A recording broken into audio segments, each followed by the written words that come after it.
everyone, welcome to another episode of Car Stories. In this one, we're here with Chris with his beautiful Lamborghini Huracan EVO. He's also known as Supercar Chris on Instagram, and let's learn about his journey and how he got to this beautiful Huracan EVO.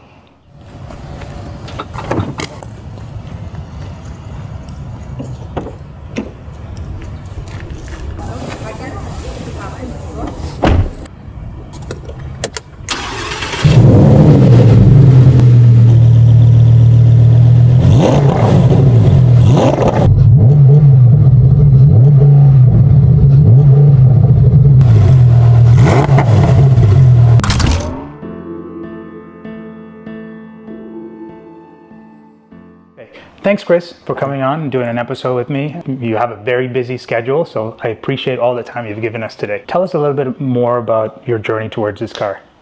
So early 2000s, so when I hit about 17, 18, got my first car. And then there was a pivotal moment that happened where the Fast and the Furious came out, which I think a lot of us have viewed over the years. But for me, that was pretty transformational in the sense that a sport compact or a small car could turn into, I wouldn't use the term supercar, but certainly a supercar in a sense. Yeah. And so I took that passion and evolved it. My first car was a Sunfire, and all of a sudden it became this show car. But my dream car was always a Trans Am. I always wanted a Trans Am because I realistically thought that American, the muscle car, that was the time. And then as things evolved, I always had a dream of owning a Lamborghini, because we all saw the Cannonball movie, so we hope we've seen it, where the red Countach leaps onto the screen, and that was a pretty pivotal moment for me. And we either had a poster of a Testarossa or a Lamborghini. Oh, wow. And for me, it was that Lamborghini. So in a way, your childhood dreams have come true. They have, yeah. And so I've moved through my expectation of what I would be able to experience have grown over the years. And so as I went through different milestones in my life, the cars evolved a little and they got a little bit more aggressive as time went on. But I was really happy to be able to knock a lot of my dream cars off my list. What do they say? We don't necessarily grow up, but as we get older, our toys get more expensive, more aggressive, more hardcore. And I think that couldn't be more part of the truth in the sense that we all have that bit of passion in us that we just have to choose for different parts of our life. We have to figure out what our priorities are. Some for us are obviously family and work and trying to manage that balance. But there's always a piece of us that certainly wants to enjoy something that we're really passionate about. So the Sunfire, you said, right? Correct. Yes. I think when you owned a Sunfire, I think I had a Hyundai Tiburon. I don't know if you... I sure do, yeah, absolutely. That was my first ever car. Yeah. So that's amazing. So you turned that into a show car. Yeah, so it certainly didn't start that way. I was driving it to work every day, and then all of a sudden the Fast and the Furious came out, and then we saw, you could put a set of wheels on anything and different modifications and make any car look cool. That's true. Yeah. So it went a little beyond what would be most people would consider reasonable. Yeah.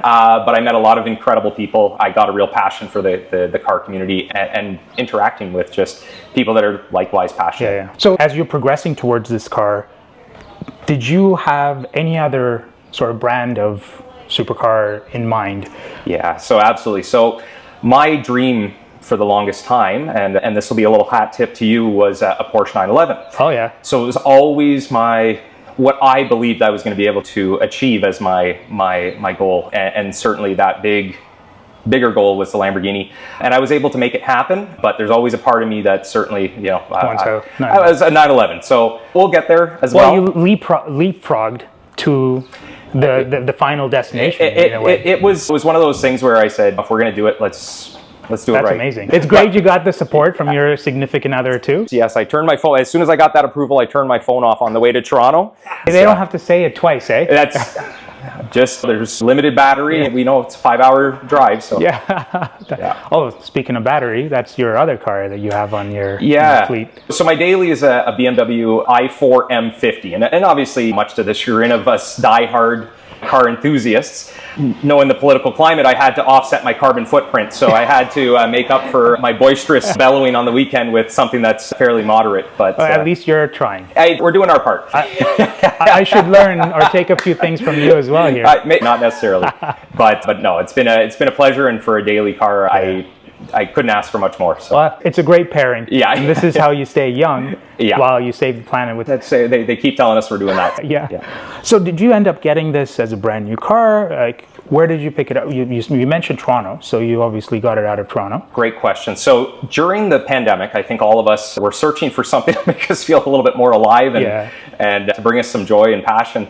So I went looking, and of course, it was just a time in our history that you couldn't find a car. Everything you looked at was sold and what have you. So when I talked to the wonderful team in Toronto Lamborghini, we were able to line up a car with 1,000 kilometers on it that was virtually brand new without having to wait for a 2-year allocation. Certainly I wanted what I wanted, but during that particular environment, it was... You had to make some sacrifices, but I found a great combination that I was super happy with. That's amazing. It's a beautiful car. I don't know how much more compromise you would have had to make. Let's switch gears a little bit and let's talk about some of the mods. You obviously have not left this stock.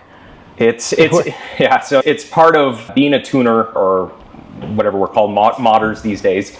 I think it's such a challenging piece to leave a car stock, because we all have that goal that we're going to leave a car stock. We never do. No. So inevitably what happens is we start modifying small pieces and we say, we're just going to do this. We're just going to do that. And sure enough, it turns into a bigger change. Where do we start though?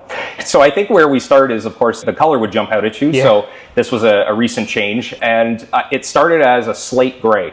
And a slate gray is gorgeous, but it's a little subdued. And I think when you get to some of the big cars, whether it's a GT3 RS, an STO, some of the higher end production cars, the McLarens, you can pull off an aggressive color. And this is where I think it was just a little too subdued for me. You wanted something that pops. A little something that pops, so the color changed. This color is a Viola Pacife, which is a Lamborghini sample color. Oh, nice. So it's tried to stay true to the brand. So if Lamborghini's watching, we're staying true. We're staying true. Wow, it looks great. Thank you. And then added some forged carbon fiber bits. So we've got a forged carbon fiber hood, forged carbon fiber wing.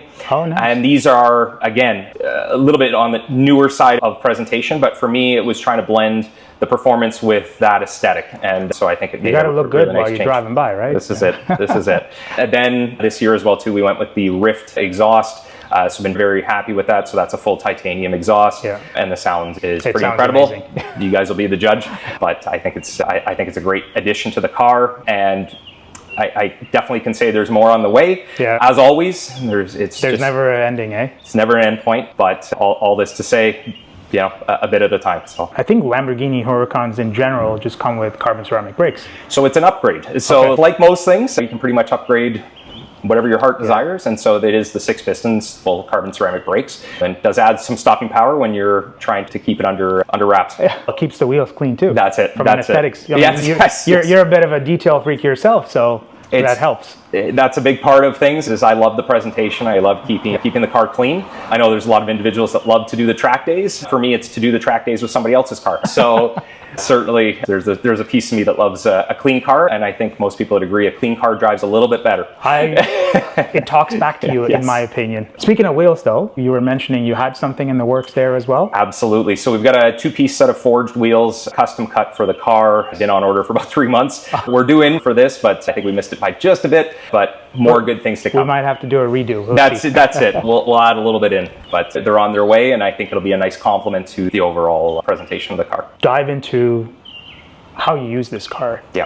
You mentioned you used to do shows before. Presentation is a big thing for you. How do you use this car now? Great question. One of the big pieces to me is to feel alive in the car community, and part of that is when we do car shows, car meets, cars and coffee, whatever that may be, it gives me an opportunity to interact with a lot of like-minded individuals. For me, there's something it's hard to explain, but there's just a feeling, there's a vibe in the air of people that just energized. You do get energized, and again, people with passion breeds passion, and so I think that's part of what I really enjoy. As far as the individual car shows go, I haven't re-entered into the car show circuit, just given I believe that the car would still have a little ways more to go, but maybe one day. It's really about getting out to as many events and interacting with as many people as possible. Well, on that point, you have your Instagram page.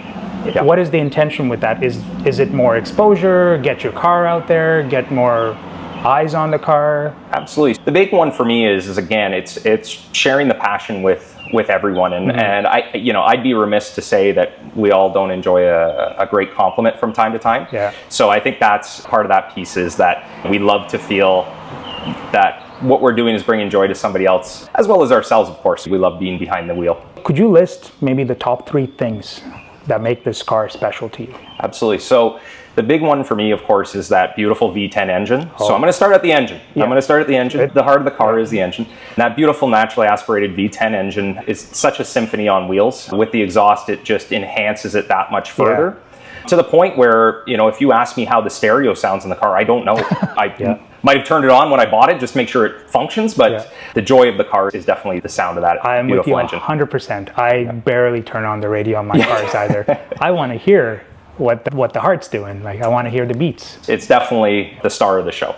Besides that, of course, this now obviously incredible purple color is a real showstopper, is a real eye grabber, very popping color. And I think that lends to the aesthetic appeal of the vehicle for me. And then the third thing, of course, would come down to the overall drivability of the car, where it can be a daily driver car. Not to say people are going to be driving this every day, but it can be a very comfortable daily driver car, or it can be that track monster on the weekend. So it really presents itself in multiple different ways, and there's so many aspects of it where I don't necessarily feel I'm not in control of the vehicle at any one given time. So early on today, on that point, you mentioned that this is a pure rear-wheel drive car. Correct. And that you would have preferred an all-wheel drive? So from the twisty and turns, the all-wheel drive adds just a different layer of confidence to that vehicle. I'm sure you'd be aware of that. And with the rear-wheel drive, it's a lot more visceral. There's a little bit of a different response, and that back end will always keep you honest, good or bad, but it certainly gives you that feeling of excitement and adrenaline that at any one moment you could be out of control, but majority of the time you remain in control. Yeah, I agree. With all-wheel drive, you have a little bit of understeer that gives you that sort of level of confidence on the streets. But when you take it out on track and you're trying to have fun, a rear-wheel drive is just so much more playful. It is. And so that's something that I do enjoy about that vehicle. And I've owned many rear-wheel drive cars over the years, but I've also owned some all-wheel drive cars, and my BMW is an all-wheel as well too. Nice. And it presents a different level of driving confidence that the rear-wheel drive does not, but they're both very special in their own ways. So I ask this of everyone that comes on, would you consider this your forever car? That is the $1 million question. I would like to say yes, but I can't confidently say yes. Is it at this stage probably the biggest dream car that I'm thinking of at this point? Yes, but I can't promise you that you don't see something else fun come along the way. So then maybe I could ask the next question. What would be next? I don't know if that car's out yet. So all this to say, I don't know. I think it'll continue to evolve as time goes on, as the car industry changes, as, for good or bad, the regulations change. I think the selection of vehicle will adapt with our new reality and our new environment. So we'll see. It's true. We live in an era where being able to own these cars is a very difficult thing. It's very rare to find someone that owns a car, enjoys the car, and these V10s are a dying breed. So the fact that you have it and you're able to enjoy it is just amazing. Yeah, and there's a lot of individuals that still keep us with a ton of hope that for generations to come that there are going to be naturally aspirated engines, or even if they're turbocharged or supercharged, that they bring that real visceral, high horsepower, beautiful notes. I still think there's more to come, and I'm staying hopeful. I'm saying I have hope for the future for us car enthusiasts that enjoy the sounds of these naturally aspirated cars, even turbo, it doesn't matter. But for me, I prefer a naturally aspirated car. But that sound is what catches you in deep in and holds your soul. And I find you don't get that with EVs per se, as an enthusiast. I think it makes sense as a practical car. Hans Zimmerman did the note for the BMW that I drive, and it's a incredible EV replication of a wind noise. And again, hats off to Hans Zimmerman on that one, but it will never, unfortunately, ever replace a big, strong, large engine, whether it be a V8, twin turbo V6, V10, V12, and so on and so forth. There is something to be said about replacing the hearts of these cars. It does change things. I think the next generation of this is going to a V8 or a V6 or something. Correct. So it'll be a V8 twin turbo that'll replace it. However, good news, the Revuelto that just came out is going to be a hybrid, but again, triple hybrid motor with the V12. Yeah. So we get the best of all worlds. So kudos to Lamborghini for giving us that one. Let's wrap this up, Chris. Thank you for coming on and doing an episode of Car Stories with us. I hope you all enjoyed this one. If you did, hit the like button, subscribe to the channel, hit that bell notification icon as well, and we'll see you in the next one. Thank you all.